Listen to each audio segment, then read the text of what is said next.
Hey guys, আমি অমিত কাউরি আর আপনারা দেখছেন বিনিয়োগ ভারত ইউটিউব চ্যানেল। আজকের ভিডিওতে আমরা আলোচনা করব শেয়ার বাজারে কি এখন মার্কেটের বটম তৈরি হয়ে গেছে, স্মার্ট ইনভেস্টাররা আর প্যানিক সেলাররা এখন কি করছে, এখন এই ওয়ারের মতো পরিস্থিতিতে ওয়ার কি থেমে গেছে, আর মার্কেট যদি এখান থেকে বটম বানিয়ে থাকে তাহলে মার্কেটে কি আমরা আগামী দিনে খুব বেশি র্যালি দেখতে পাবো, সেই বিষয়ে একটা ডিটেল ভিডিও করতে চলেছে। বন্ধুরা, মার্কেট পড়ে গেলে সবাই কিন্তু ভয় পেয়ে যায়, কিন্তু সত্যিটা হলো রিয়েল মানি তৈরি হয় এই মার্কেটের প্যানিকের সময়ে। 23শে মার্চ 2026 মার্কেট সাডেনলি বাউন্স করলো প্রায় 1000 পয়েন্টের, কিন্তু আসল প্রশ্নটা হলো এটাই কি মার্কেটের বটম, নাকি এটা শুধু একটা ট্র্যাপ হতে পারে। অনেকে কিন্তু এটাকে ডেড ক্যাট বাউন্স হিসেবেও দেখছে, মানে মার্কেট এখানে বটম মানে কিছুটা ওপরে উঠবে, তারপরে আবার একটা ক্র্যাশ তৈরি হবে। বন্ধুরা, আমরা দেখছি গ্লোবাল লেভেলে ইরান, ইসরায়েল, ইউএসের টেনশন চলছে, ক্রুড অয়েল কিন্তু খুব বেশি ভোলাটাইল হয়ে গেছে, নিউজ পুরোপুরি নেগেটিভ, আর ঠিক এই সময় মার্কেট কোয়াইটলি বাউন্স করতে শুরু করেছে। তাহলে এখন কি কোনো রকমের কোইন্সিডেন্স চলছে ইতিহাসের সাথে? আমরা এই ডেটটাকে একটা কোরিলেট করার চেষ্টা করি। হিস্ট্রি কি এখানে রিপিট হচ্ছে? আসুন দেখা যাক। একটু ফ্ল্যাশব্যাকে যাই। 23শে মার্চ 2020 কোভিড ক্র্যাশের কথা আপনাদের সকলেই হয়তো মনে আছে। মার্কেটে তখন কিন্তু অনেক বেশি প্যানিক সিচুয়েশন ছিল, লকডাউন চলছিল, অনেক বেশি আনসার্টেনিটি ছিল, অনেকেই ভাবছিল তারা আর বেঁচে থাকবে কি না। আর ঠিক সেই দিনেই মানে 23শে মার্চেই মার্কেট কিন্তু একটা বটম ফরমেশন করেছিল। আজ আবার সেই দিনটা চলে এসছে। হ্যাঁ বন্ধুরা, এই 23শে মার্চ 2026-এও আমরা same pattern, same fear, same confusion, same uncertainty মার্কেটে দেখতে পাচ্ছি। তাহলে বন্ধুরা, স্মার্ট মানে কি আবার সেই একই প্যাটার্ন ফলো করে এখানেই তারা বটম ফিশিং করছে, এখানে তারা হিউজ বিনিয়োগ করছে? এখন আপনার সাথে আমি একটা ফর্মুলা শেয়ার করি। বন্ধুরা, শেয়ার বাজারে আপনাকে যদি সাকসেসফুল হতে হয় তাহলে আপনি ইমোশন দিয়ে নয়, ডেটা দিয়ে আপনাকে মার্কেটের প্যাটার্ন বুঝতে হবে। আর এই ফর্মুলাটা আমি মিস্টার আনন্তের কাছ থেকে শিখেছি এবং তার থেকে আমি বড় করে আপনার সাথে শেয়ার করছি।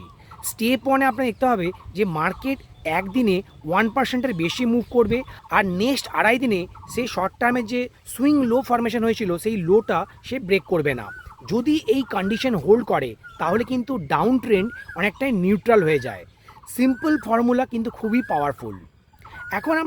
এখন ফলো থ্রু ডেতে মার্কেট কিভাবে রিয়্যাক্ট করবে, মার্কেটের পারফরমেন্সই নির্ধারণ করবে মার্কেটের ডাউন ট্রেন্ড শেষ হয়ে গেছে কিনা। উইদিন 3 to 10 ডেজ যদি মার্কেট 1.25%-এর বেশি রাইজ করে আর ভলিউম যদি প্রিভিয়াস ডে থেকে বেশি থাকে, এই কন্ডিশন দুটি যদি ম্যাচ করে তাহলে কি হয়, মার্কেট অফিসিয়ালি আপ ট্রেন্ডে এন্ট্রি নেবে। এখন আমি কিছু রিস্ক জোন, কিছু রিয়েলিটি চেক আপনার সাথে শেয়ার করি, কিন্তু আপনারা ভুল করবেন না। যদি রিসেন্ট বটম ব্রেক হয়ে যায়, মার্কেট খুলে যাবে নিচের দিকে, সেখানে আবার একটা ডাউন ট্রেন্ড শুরু হয়ে যাবে। নেক্সট মেজর সাপোর্ট কি আছে 21,500, 21,700। এটি কিন্তু নিফটির আমি একটা রেঞ্জ আপনার সাথে শেয়ার করলাম। মানে ডাউন সাইড এখনও কিন্তু কমপ্লিটলি আমরা অ্যাভয়েড করতে পারবো না। ইনভেস্টার স্ট্র্যাটেজি কিভাবে আপনারা যারা লং টার্ম ইনভেস্টার তারা কিভাবে এখন প্লে করতে পারবেন। Now let's talk about money. If you are an long term investor, এটা প্যানিক করার সময় নয়, এটা একটা প্ল্যানিং করার সময়। এসআইপি আপনারা কন্টিনিউ রাখুন। এই জোনে এসআইপি টপ আপ কনসিডার আপনারা করতে পারেন। ইটিএফ, ইন্ডেক্স ফান্ড অ্যাকুমুলেট করুন। মার্কেট যখন চিপ হয় তখনই কিন্তু আপনার ওয়েলথ ক্রিয়েট করার সময়। এখন কিছু অ্যাডভান্স ইনসাইট, যারা এইচএনআই ইনভেস্টার, যারা পিএমএসে ইনভেস্ট করে, যারা এসআইএফের মতো ইনস্ট্রুমেন্টে ইনভেস্ট করে, তারা এখন কি করবে। যারা পিএমএস বা লার্জ ক্যাপিটাল দিয়ে ইনভেস্ট করেন তারা মেন্টালি কিন্তু সবসময় রেডি থাকবেন যে 15 to 20%-এর একটা ভোলাটিলিটি, মানে আপসাইড বা ডাউন সাইড শর্ট টার্মেই মার্কেটে আসতে পারে। If you cannot handle drawdown, market আপনার জন্য নয়। এটা কিন্তু খুবই সিম্পল ট্রুথ, কিন্তু খুবই ইম্পর্টেন্ট। এখন ট্রেডাররা এই বাজারে কি করবে? ট্রেডাররা কিন্তু খুব মন দিয়ে শুনুন, ব্লাইন্ড শর্টিং আপনারা বন্ধ করুন। আনলেস বটম ব্রেকস আপনারা কখনোই এই মার্কেটে শর্ট করবেন না, কারণ আপনারা জানেন শর্ট করলে মার্কেট যদি সেখান থেকে রাইজ করে আপনার কিন্তু ইনফানাইট অ্যামাউন্টের লস হতে পারে। তাহলে আপনারা ওয়েট করুন কনফার্মেশনের জন্য। Look for proper set up. আপনার সেট আপ যদি আপনার সাথে থাকে তখনই আপনি ট্রেড নেওয়ার কথা ভাববেন, সেটি লং সাইডে হতে পারে বা শর্ট সাইডে হতে পারে। এখন মেজর ব্রেকআউট লেভেল কি আছে 23,800। এর উপরে যদি মার্কেট সাস্টেন করে, এর উপরে মার্কেট সাস্টেন না করলে অ্যাগ্রেসিভ লং আপনারা অ্যাভয়েড করবেন। খুব বেশি বুলিশ হওয়ার আপনাদের প্রয়োজন নেই। স্মার্ট স্টক সিলেকশন স্ট্র্যাটেজি কী হবে? ফোকাস আপনারা কোথায় রাখবেন? টপ 20 লার্জ ক্যাপ স্টক আপনারা ওয়াচ লিস্টে রাখুন। স্ট্রং আর্নিং আছে যেসব কোম্পানিগুলিতে, বিশেষ করে মিড ক্যাপ বা স্মল ক্যাপে, সেখানেও আপনারা স্ট্যাগার্ড ওয়েতে ইনভেস্ট করতে পারেন। কিন্তু যাদের স্টকের পারফরমেন্স খুব বেশি দেখছি না, কিন্তু আর যেসব কোম্পানিগুলির রেভিনিউ এবং প্রফিট কনসিস্টেন্টলি গ্রো করছে আর যাদের শেয়ার প্রাইস অনেকটাই ট্যাঙ্ক করে গেছে, সেখানে কিন্তু মার্জিন অফ সেফটি মানে রিস্ক টু রিওয়ার্ড রেশিও আপনার ফেভারে কাজ করবে।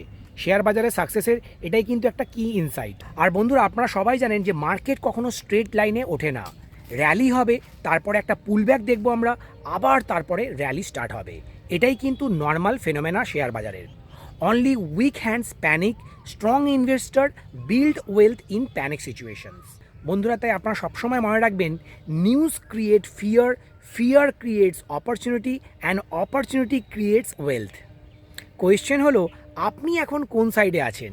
If this video gave you clarity, ভিডিওটিকে লাইক করুন, কমেন্ট করুন আপনি ইনভেস্ট করছেন না এখন আপনি ওয়েট করছেন।